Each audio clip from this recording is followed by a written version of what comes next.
As expected, as planned, मुनासिब number of students. चूँकि सबको गेम समझ आ गई थी कि चैप्टर्स हो गए, पास पेपर होने, और पास पेपर कौन से कोई यहाँ सिनेरियो बेस्ड हैं बहुत ज़्यादा, लेकिन मेरे लिए बहुत ज़रूरी था कि हम आर्बिट्रेशन के कन्फ्यूजन्स के लिए इकट्ठे हों, क्योंकि इसकी लैंग्वेज थोड़ी सी टफ़ है। रेगुलर लॉस की निस्बत इसकी लैंग्वेज थोड़ी सी ज़रा ज़्यादा परेशान करने वाली है।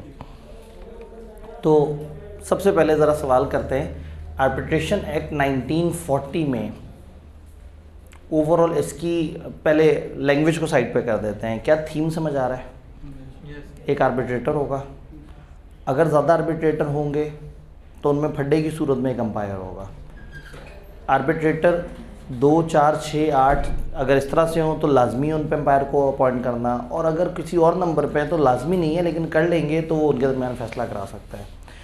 आर्बिट्रेटर फ़ैसला नहीं कर सकेंगे तो मामला अंपायर की तरफ जाएगा। रेफरेंस का मतलब एक बंदे का नाम नामज़द करना कि हाँ भाई ये हमारे दरमियान फ़ैसला कराएगा। नाम भी नामज़द हो सकता है, पोजीशन भी नामज़द हो सकती है। मौजूदा मसले पे भी, मौजूदा से मुराद आज आया है या माजी का कोई मसला, उस पर भी आर्बिट्रेशन हो सकती है। मुमकिन फ्यूचर के मसले में भी आर्बिट्रेशन हो सकती है। फिर आर्बिट्रेटर्स के पास पावर है, वो लोगों से तफ्तीश कर सकते हैं, वो इन्वेस्टिगेशन हर तरह की कर सकते हैं, पर्सनल सवाल पूछ सकते हैं, इंटेरोगेशन कर सकते हैं, कस्में खिलवा सकते हैं, हल्फ उठवा सकते हैं। फिर जितने भी खर्चे हैं उससे रिलेटेड भी उन्हीं के पास पावर है कि वो डिफ़ाइन करें खर्चा कब, कौन, कहाँ, किस तरह से देगा, किसके ज़िम्मे आएगा, वगैरह वगैरह। ये सारी चीज़ें आर्बिट्रेटर्स की पावर है। ये क्लियर है?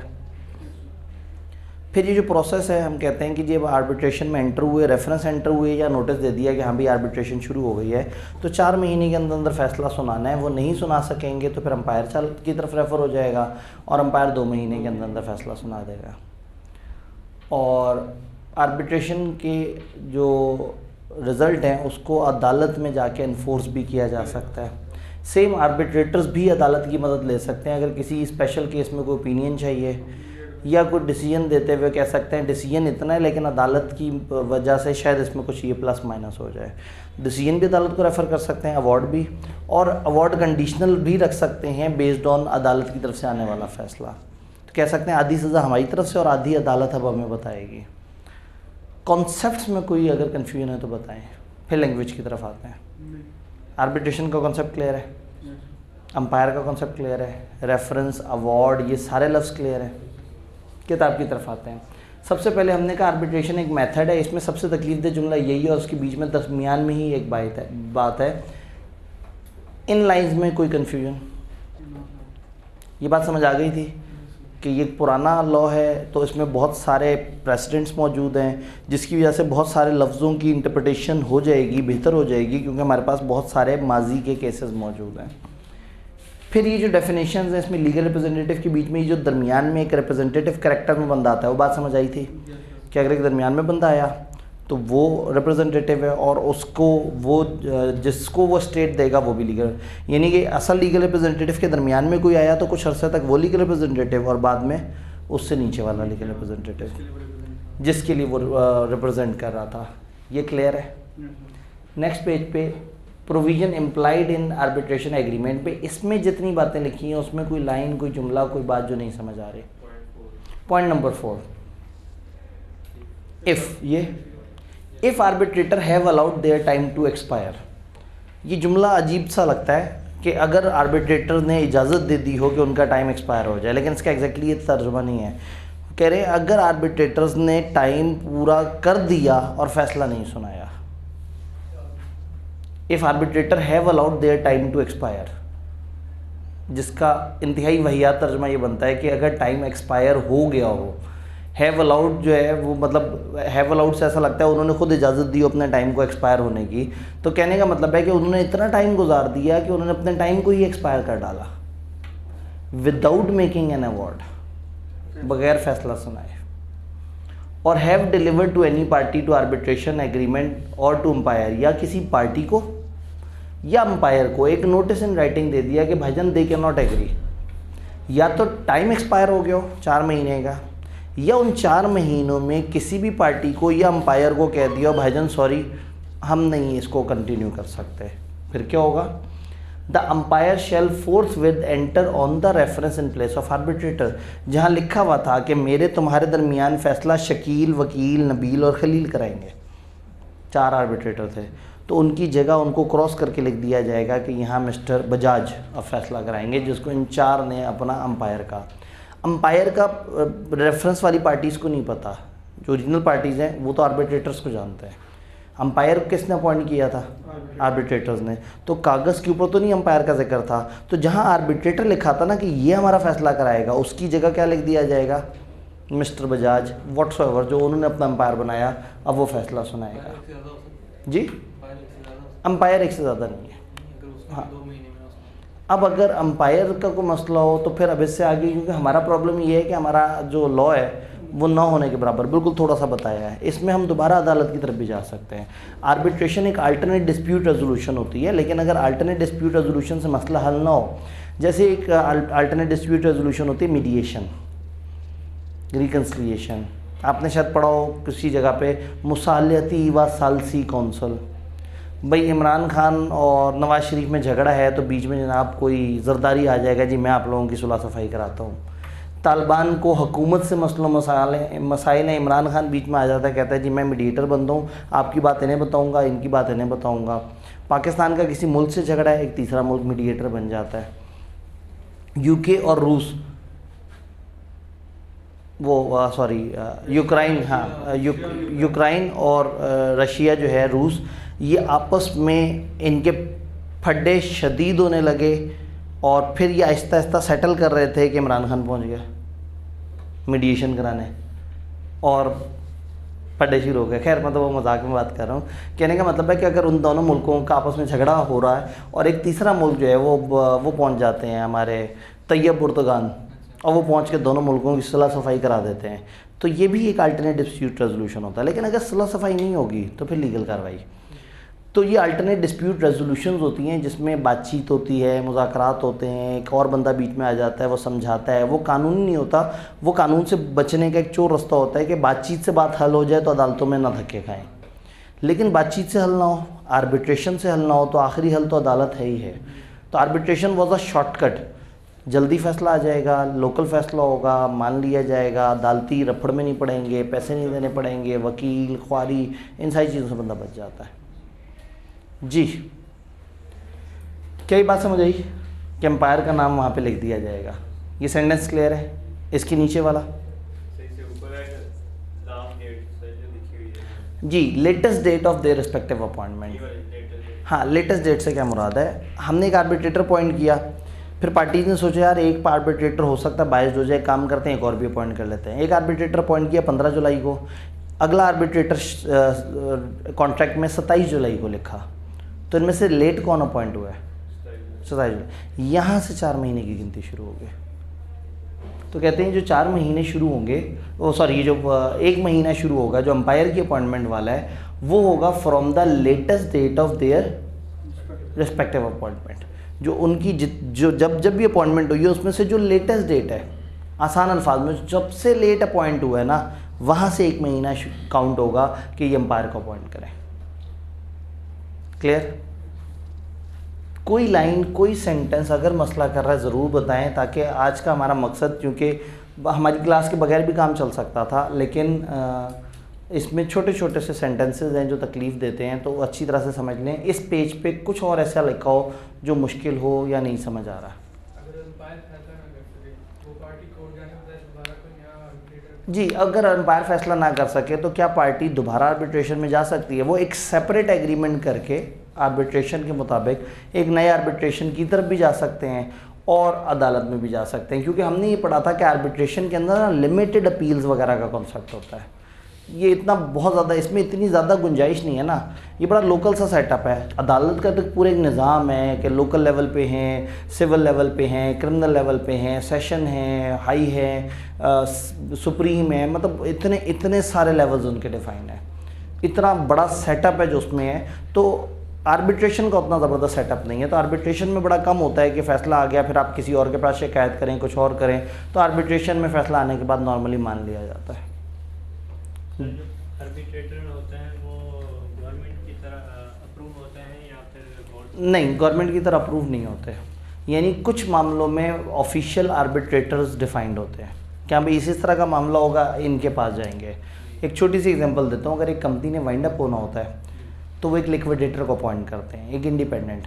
वो फिर अपनी पसंद से नहीं कर सकते, एससीसीपी ने एक पैनल बनाया होता है कि इन लोगों में से आपने चूज़ करना है। तो आर्बिट्रेटर के अंदर उस तरह का काम नहीं है। आर्बिट्रेटर एक देसी मामला है जिसमें कोई से दो बंदे, आप दो का झगड़ा है, आप अगर इनको अपॉइंट कर लें और राइटिंग में कर लें तो ये लीगली वैलिड है और इनका फैसला उतना ही वाजिब हो जाएगा जितना अदालत का फैसला। और अगर इनका फैसला ये नहीं मानेंगे तो आप इनको अदालत में ले जाके फैसले को इन्फोर्स करा सकते हैं। अगर पार्टीज़ दोनों मिल के बाहमी रजामंदी से किसी आर्बिट्रेटर को अपॉइंट करते हैं तो arbitrator can be any person. बस कुछ रूल्स हैं, अगेन वही वाली बात है कि पूरा लॉ हम नहीं पढ़ रहे। उसका इंडिपेंडेंट होना ज़रूरी है, उसका कुछ केसेस में मुस्लिम होना ज़रूरी है, उसके अंदर कुछ और शराइत इस तरह से हैं। जी, अब अगर आर्बिट्रेटर गलत साथ दे दे तो इस कानून में आर्बिट्रेटर की सज़ाएं भी हैं, उसको के खिलाफ अदालत में जाने का भी है। प्रॉब्लम ये है कि इन लॉज में ना इन्होंने हमें सिर्फ हल्का सा बस टीज़र दिया और निकल गए, क्योंकि बस उनका मकसद ये था कि बिज़नेस लॉ के बच्चे को बस कुछ लॉज का पता हो, कम से कम आप आर्बिट्रेशन का कहीं जिक्र हो तो आप कम से कम बिल्कुल ऐसे नहीं होंगे कि आपको पता ही ना हो, कम से कम एक बेस लेवल की नॉलेज होगी। मज़े की बात है, आर्बिट्रेशन का लॉ फाइनल लेवल पे भी नहीं समझाया इन्होंने, बाकी तकरीबन सारे लॉ आगे जाके रिपीट होते हैं, लेकिन ये चूँकि आर्बिट्रेशन अलग से लीगल का एक सब्स्टिट्यूट है तो इसके ऊपर हम बहुत ज़्यादा जोर नहीं देते। जी क्लियर। नेक्स्ट पेज पे यहाँ जो बातें लिखी हुई हैं इसमें कोई जुमला, कोई लफ्ज़, कोई बात जो नहीं समझ आ रही। अदर रूल्स में पहला point, parties to an arbitration agreement में एग्री। अब पता है क्या, कानून है ना तो इसलिए पूरा जुमला लिखना पड़ा, वरना आप कह सकते हैं पार्टीज में एग्री। ठीक है, पार्टीज टू आर्बिट्रेशन एग्रीमेंट में agree that any reference shall be to an arbitrator और arbitrators to be appointed by a person designated in agreement. Parties to agreement ये डिसाइड कर सकते हैं कि रेफरेंस आर्बिट्रेटर या आर्बिट्रेटर्स की तरफ होगा जिसको हमने कॉन्ट्रैक्ट में लिख दिया। यहाँ तक बात सही है। इस तरह नहीं होगा कि कोई पर्सन डेजिग्नेटेड इन एग्रीमेंट वो आर्बिट्रेटर को अपॉइंट करे? नहीं नहीं नहीं, arbitrator appointed by a person. हाँ अच्छा ठीक है, असल में कहने का मतलब है कि हम इससे आगे वाली चीज़ वो कर रहे थे। अब सही है, रेफरेंस जो है वो किसी आर्बिट्रेटर की तरफ भी हो सकता है और आर्बिट्रेटर्स की तरफ भी हो सकता है, जो अगेन मतलब जो भी एग्रीमेंट में डेजिग्नेट पर्सन है उसकी तरफ से वो पॉइंट हो सकता है। मतलब वही बात है कि आप कहेंगे ये आर्बिट्रेटर या ये बताएगा कि हमारा फैसला कौन कराएगा। क्योंकि हो क्या रहा है, हमने आगे क्या कहा है, हमने कहा हम एक नाम भी लिख सकते हैं और होल्डर ऑफ ऑफिस भी हो सकता है। तो हो सकता है हम कहें कि हमारा तुम्हारा जब भी झगड़ा होगा एससीसीपी जिस बंदे को मुंतखब कर देगा वो आर्बिट्रेटर होगा। तो यस दिस कैन हैपन कि आप आर्बिट्रेटर का जिक्र कर दें या आप एक पोजीशन बता दें और उस पोजीशन को कह दें कि या तुम आर्बिट्रेटर हो या तुम बता दो कि हमारा आर्बिट्रेटर कौन है। तो यस ये दोनों पॉसिबिलिटीज़ हैं यहाँ पे। जी इस पेज में लिखी हुई किसी बात में कोई कन्फ्यूजन क्लियर है? Next, common power of arbitrator और अंपायर। आर्बिट्रेटर या अंपायर की कॉमन पावर्स क्या हैं? सारी चीज़ें क्लियर हैं? पक्का? ये तीनों चैप्टर्स क्रैम करने वाले हैं और आई कैप ने यहाँ से मुसलसल क्रैमिंग पूछी है। आई बिलीव कि वो पूछना चाहें तो वो लॉजिक पूछ सकते हैं, लेकिन उनके पास लॉजिक पूछने के लिए पहले ही बड़ा कुछ है। कॉन्ट्रैक्ट एक्ट और पार्टनरशिप में इतना माल है कि वो बड़े आराम से वहीं से अपने सिनेरियो पूरे कर लेते हैं। तो चैप्टर नंबर 1 और 14 से लेके 18 तक, यानी अदर देन कॉन्ट्रैक्ट और पार्टनरशिप लॉ सारा रट्टा है, with an exception of chapter 14 जिसमें कभी कभी लॉजिकल सवाल आते हैं क्योंकि वो थोड़ा सा बड़ा चैप्टर है, उसमें उनके पास थोड़ा सा मार्जिन आ जाता है। अदरवाइज आप 1 को, 15 को, 16 को, 17 को, 18 को, इन 5 चैप्टर्स को प्योर रट्टे की डेफिनेशन में डाल सकते हैं कि हम समझेंगे सारा, लेकिन आपने अल्टीमेटली इसको बहुत अच्छे तरीके से क्रैम कर लेना है। अगर आप इसके पास पेपर्स के सवाल देखेंगे तो थ्रू आउट आपको क्रैमिंग भरी हुई नज़र आएगी। तो आपने लॉजिक वाली चीज़ें कॉन्ट्रैक्ट एक्ट और पार्टनरशिप में जहन में रखनी है। फिर पार्टनरशिप और कॉन्ट्रैक्ट एक्ट उसके बीच बीच में कुछ जगह पे कुछ वो आ जाते हैं, पॉइंट्स ऐसे आ जाते हैं जिनको देख के होता है कि हाँ भाई जहाँ जहाँ लिस्ट बनी हुई है ना वहाँ वहाँ से रट्टे वाले सवाल आराम से बन सकते हैं। तो ये जहन में रखना है। डन।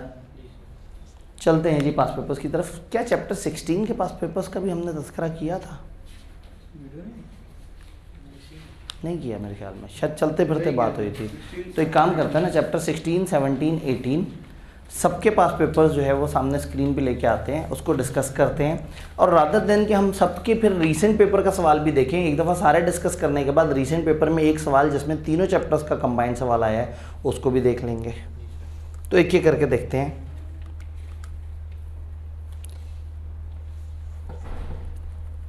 टोटल अभी तक 3 अटैम्प्ट्स आई हैं, मैं कर लेता हूँ। टोटल 3 अटैम्प्ट्स आई हैं। ओहो,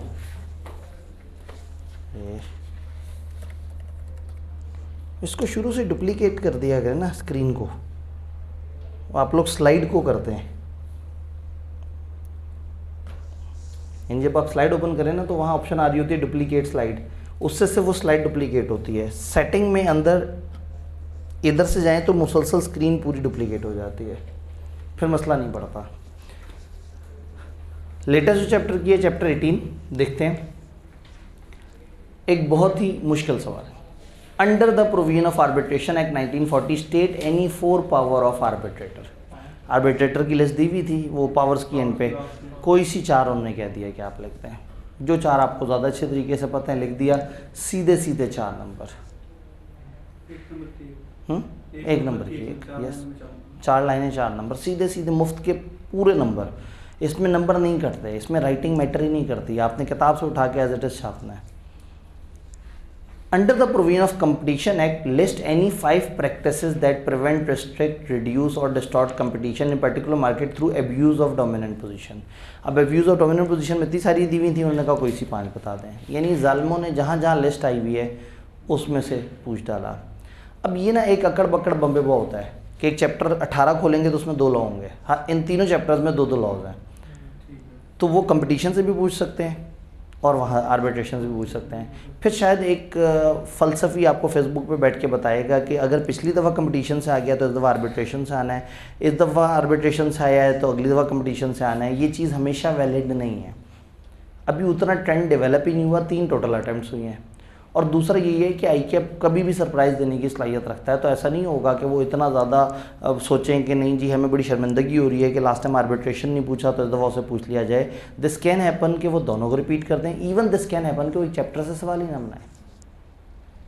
तो कोई इस तरह का 100% ट्रेंड नहीं है। टिपिकली हमें क्या नज़र आ रहा है, ICAP एक सवाल बनाता है, उस एक सवाल में तीनों चैप्टर्स का एक एक पार्ट डाल देता है और ज़िंदगी आसान होती है। उस सवाल को देखते ही आपको पता लग जाता है रट्टे वाला सीधा सीधा सवाल है। ये पेपर के उन चंद स्टार्टिंग सवालों में से है जो बंदा जाते साथ ही कर रहा होता है कि यार ये 12, 13, 14 नंबर तो पक्के करूँ ना अपने। और बहुत होते हैं पेपर के स्टार्ट में ही आपको शुरू के 20 मिनट 15-20 मिनट में आपके हाथ में 12-13 नंबर आपने सिक्योर करके साइड पर डब्बे में डाल लिए होंगे, ये तो पक्के हो गए। कॉन्फिडेंस बड़ा बूस्ट होता है। तो 5 वो उस तरह की चीज़ें पूछ ली और यहाँ आर्बिट्रेशन से रिलेटेड चीज़ें उन्होंने पूछी हुई हैं।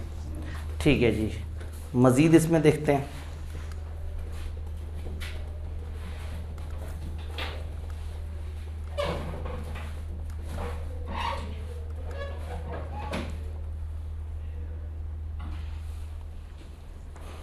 चैप्टर 17 की बात करके देख लेते हैं। Briefly explain when a person may be considered as offender by virtue of which such person may be punished under the provision of Prevention of Electronic Crimes Act 2016। Prevention of electronic crime act के अंदर बताएं कब एक बंदे को कहेंगे कि वो ऑफेंडर है बाय विर्चू ऑफ विच इस बंदे को पनिश किया जा सकता है। टेबल ऑफेंडर पूछ लिया। अब आप वही बात है कि 6 ऑफेंसेस से ऑफेंडर बना दें और ग्लोरिफिकेशन के नीचे वाला मैंने आपसे कहा था कि वो वाला आपने याद कर लेना है। तो टेक्निकली अगर आपको लगता है कि वो जालिम रट्टा नहीं पूछ सकते तो उन्होंने टेबल का एक पूरा कॉलम पूछ लिया। ये नहीं पूछा बताओ उनको सजाएं क्या होंगी। बताएं कब एक बंदा कंसिडर किया जाएगा ऑफेंडर जिसकी वजह से उसको पनिशमेंट होगी prevention of electronic crime act के तहत। Done. Explain the term critical infrastructure as defined under provision of prevention of electronic crime act. दो अलग अलग अटेम्प्ट, एक ही लॉ रिपीट हो गया। स्प्रिंग 22 में आता है, ऑटम 22 में भी आता है। तो स्प्रिंग 22 में लोगों ने देखा होगा इलेक्ट्रॉनिक क्राइम आ गया है, तो अगली दफ़ा वो तैयार करके गए होंगे प्राइवेसी वाला, डाटा प्रोटेक्शन वाला, और ये फिर रिपीट हो गया। तो इसलिए हरगिज़ इस तरह का ट्रेंड नहीं बनाना, दो दो सफ़े हैं, अब उसमें बंदा क्या शॉर्टकट मारे। तो जो सबसे तकलीफ डेफिनेशन पूछी जा सकती थी वो पूछ ली। क्रिटिकल इंफ्रास्ट्रक्चर 3 नंबर के लिए, आसान बात 5 नंबर के लिए, उन्हें क्या पता, हम लोगों ने लॉजिक समझी हुई है। और मुश्किल डेफिनेशन 3 नंबर के लिए, तो बता सकेंगे दोनों चीज़ें। चैप्टर 16 के बारे में बात करते हैं।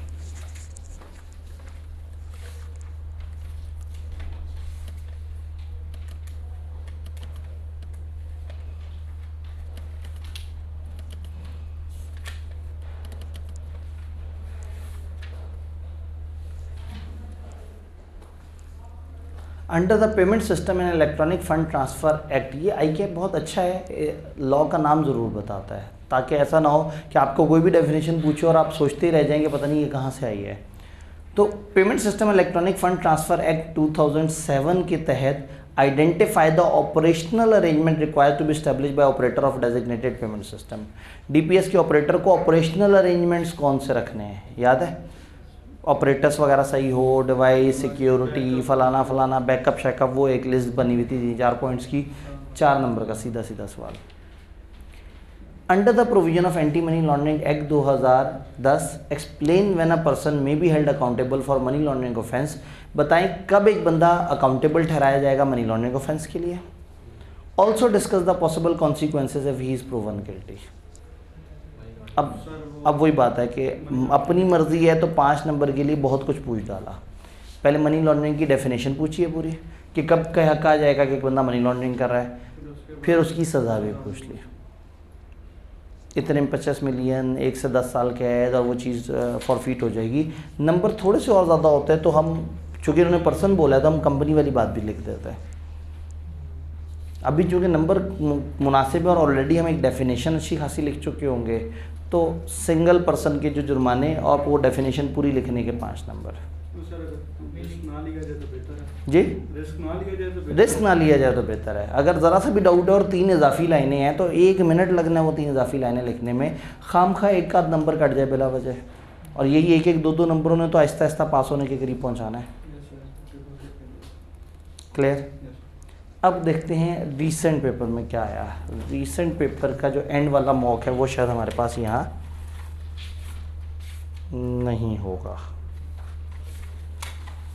मुझे ऐसा क्यों लग रहा है कि इस आंसर्स की फाइल की एंड पे लगा हुआ हो। नहीं है ना इधर। नहीं कोई मसला नहीं, हम किताब से डायरेक्ट पढ़ लेते हैं।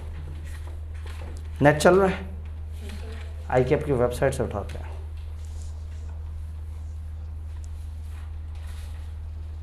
icap.org.book।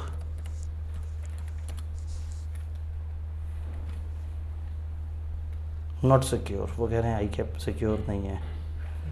बहुत देर कर दी ये बताते बताते। अब तक हम जो है ना, मैं भी ऐसे जज्बाती हो गया जैसे इंटरनेट पता नहीं किस तूफ़ानी रफ्तार पे चल रहा होगा।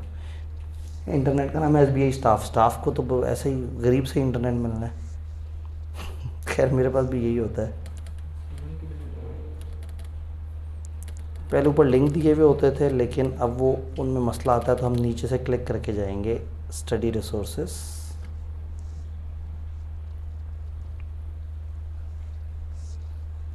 कोई बात नहीं, आज तो टाइम ही टाइम है हमारे पास।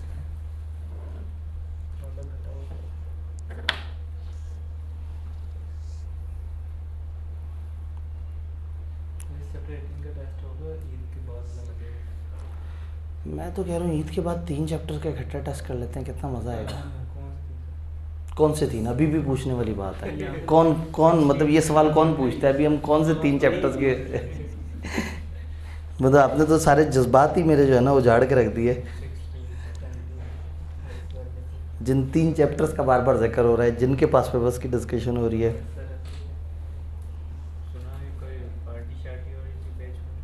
क्या हो रहा है? पार्टी वगैरह कोई हो रही थी? पार्टी हो रही थी कैसी? पिछली क्लास में? पिछली क्लास वाले बड़े खुशनसीब लोग हैं जी, उनको अक्सर कुछ जो है ना वो जूस चिप्स वगैरह मिल जाते हैं। मैं रात देर तक यहाँ पे बहुत सारी चीज़ों में फाइनल प्लस बाकी एक्टिविटीज़ में होता हूँ, तो अक्सर 2-3 3:30 भी बज जाते हैं निकलते निकलते। तो वो मेरी पहली क्लास होती है सुबह, तो उसमें एक गुमान ये होता है कि हो सकता है मैं लेट हो जाऊँ। तो फिर अपने आप को कंट्रोल रखने के लिए वहाँ पे ना हमने एक जुर्माना रखा हुआ है कि मैं अगर इतना लेट हो गया तो जूस आएंगे, अगर उतना और लेट हो गया तो चिप्स भी ऐड हो जाएगा, उतना और लेट हो गया तो साथ एक हाफ़ रोल भी ऐड हो जाएगा। जुर्मानों के लेवल हैं, लेवल 1, लेवल 2, लेवल 3। तो वो जब उस तरह से लेट हो जाता हूँ तो फिर वो जुर्माने होते हैं। आपकी क्लास में लेट हो नहीं पाता, तो बाकी के जो 7 बैचेज़ हैं उनमें लेट नहीं हो पाता। वो पहले बैच जो है ना, तो चूँकि उनका लेक्चर थोड़ा ज़ाया हुआ होता है तो उसकी डैमेजेस के तौर पे जो है ना उनको, हाँ, वो स्पेसिफिक परफॉर्मेंस नहीं करवाते। वो कहते हैं हम डैमेजेस से हमारा काम चल जाएगा।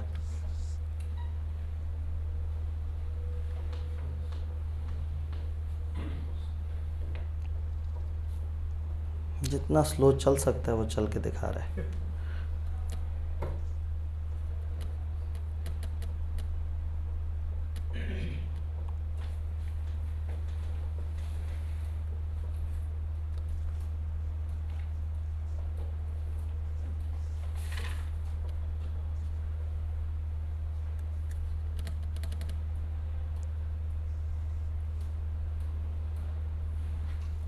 नहीं जी, इस दफ़ा मूड में बैठे थे, उन्होंने अपने हिसाब से चले।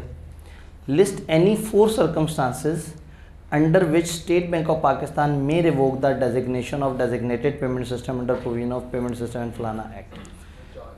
वो पॉइंट्स वहाँ पे दिए हुए हैं। उन्होंने कहा जी कोई सी 4 सिचुएशन बताएं जहाँ उनकी डेजिग्नेशन रिवोक हो सकती है। जिसने रट्टा मारा हुआ होगा फ़ौरन से उसके जहन में क्लिक होगा, वो लिखेगा और बात बन जाएगी। Under the provision of competition act 2010 explain product market and geographic market. Product geographic market मतलब जो उसमें सबसे फजूल बात हो सकती है पूछे जाने वाली, वो पूछ ली।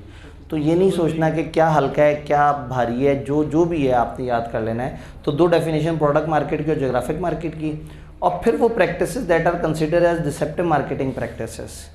अब मर्जी है ना आई कैप की, अब फेसबुक के रस्तू अपने हिसाब से प्लानिंग कर रहे होंगे। इन्होंने एक लॉ में से 8 नंबर का सवाल बना दिया, एक में से 4 नंबर का बना दिया, एक चैप्टर गायब कर दिया। तो कोई ट्रेंड नहीं, लेकिन ये ज़रूर पता है कि इन तीनों चैप्टर्स को ब्लॉक बना के देखना है। ये 3 चैप्टर से मिला के 10, 11, 12, 15 इतने नंबर के सवाल एक्सपेक्टेड है। सवाल इसी तरह से होता है। अब जब वेबसाइट खोली हुई है, अब आपने तो सवाल तोड़ तोड़ के पढ़े हैं, सिर्फ आपको एक दफ़ा दिखा दूं कि सवाल नॉर्मली किस तरह का दिखता है जी। हाँ, इतनी मेहनत के बाद खुल ही गया था। नहीं, वो हमारे पास सिर्फ कन्वर्ट करने वाली बात है। मेरी किताब की सॉफ्ट कॉपी अवेलेबल है ना, उसके एंड पे मॉक दिया हुआ होता है। बस वो यहाँ फोल्डर रखते हुए शायद जो है ना वो मिस हो गया हो।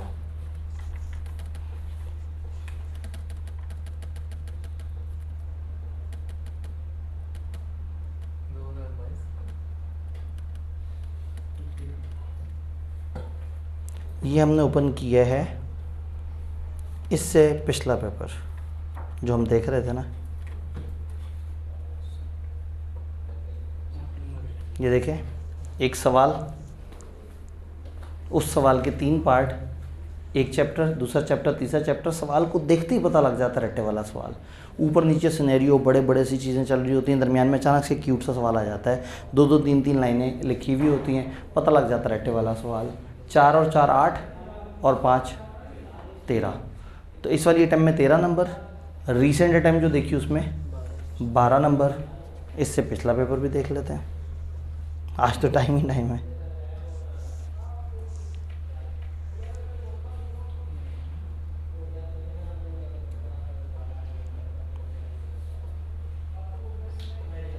कोई बात नहीं, और स्लो चल लो, खैर है, पट्टी चली ऊपर।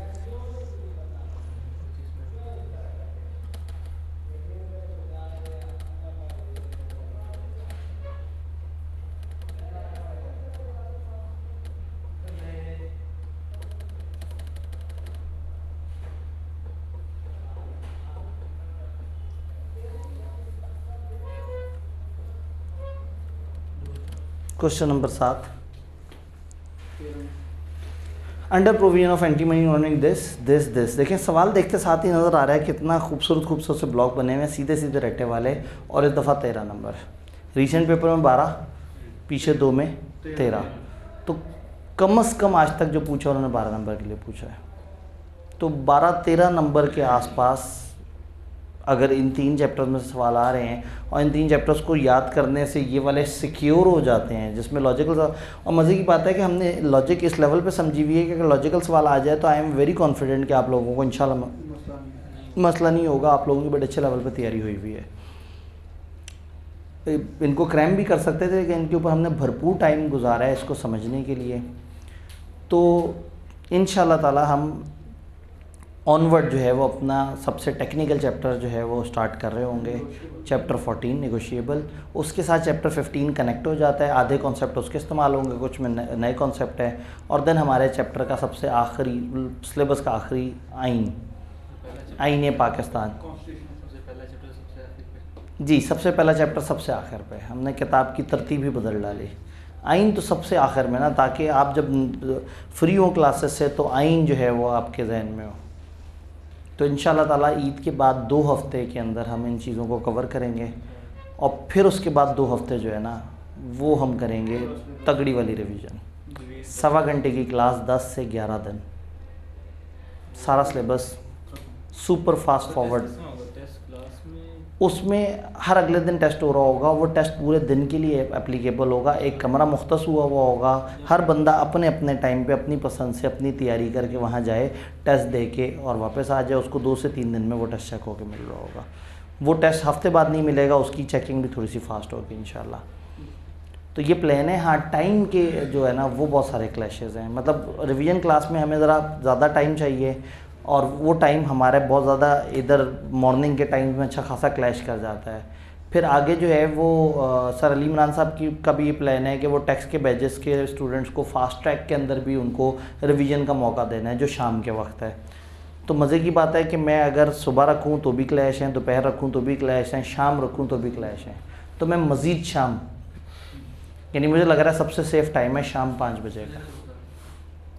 शाम 5 बजे बेहतरीन सा आराम से ठंडे टाइम पे आए, और एक दफ़ा जो है ना वो हर दिन उसको, और अगेन उसको फिज़िकल स्टूडेंट्स हों या ऑनलाइन स्टूडेंट्स हों, सबको उसकी इलेक्ट्रॉनिक फॉर्म अवेलेबल कर दें। क्योंकि हम क्लास के ऑफिशियल टाइम से हट के कर रहे हैं तो कुछ लोगों को उसमें परेशानी हो सकती है। तो अभी तक जहन में प्लान ये हो सकता है थोड़ा बहुत आगे पीछे सर से डिस्कस करूँ, कोई ऐसा टाइम निकल आए जिसमें क्लैश कम हो, लेकिन मुझे लग रहा है कि नहीं निकल पाएगा।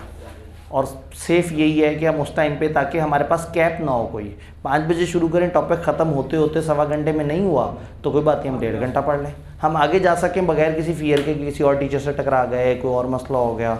तो इंशाल्लाह ताला ना नेक्स्ट पूरा मंथ जो है ना बड़ा मज़ेदार है। एक तो सिलेबस एंड होगा और उसके बाद फिर रिवीजन होगी। तो आई कैप के एग्ज़ाम से महीने से भी ज़्यादा पहले आप बिल्कुल इंशाल्लाह ताला फ्री हो चुके होंगे। अगस्त पूरा आपके पास होगा, लिख के प्रैक्टिस करें, याद करें, और आप अगस्त से पहले पहले टेस्ट समेत फारिग हो चुके होंगे इंशाल्लाह ताला। मिलते हैं तो मैं जी फुल लेंथ मॉक होगा, वो होगा आई कैप के पेपर से ठीक 2 हफ्ते पहले। यानी यूँ समझें कि अगस्त में आप तैयारी कर रहे होंगे तो अगस्त का जो 3रा हफ्ता होगा या 4था हफ्ता होगा, वॉट एवर, जिस भी वीक में जो आई कैप के एग्ज़ाम से ठीक 2 हफ्ते पहले बन रहा होगा ना, सेम टाइम सेम डे, जिस वक्त आई कैप में होता है, जिस टाइम पे होता है, उस टाइम पे हम यहाँ पे मॉक इंशाल्लाह कंडक्ट कर रहे होंगे। तो प्लान ये है कि आपसे इतने टेस्ट लिए जाएँ, इतना तंग किया जाए कि आप तंग होके पास हो जाए।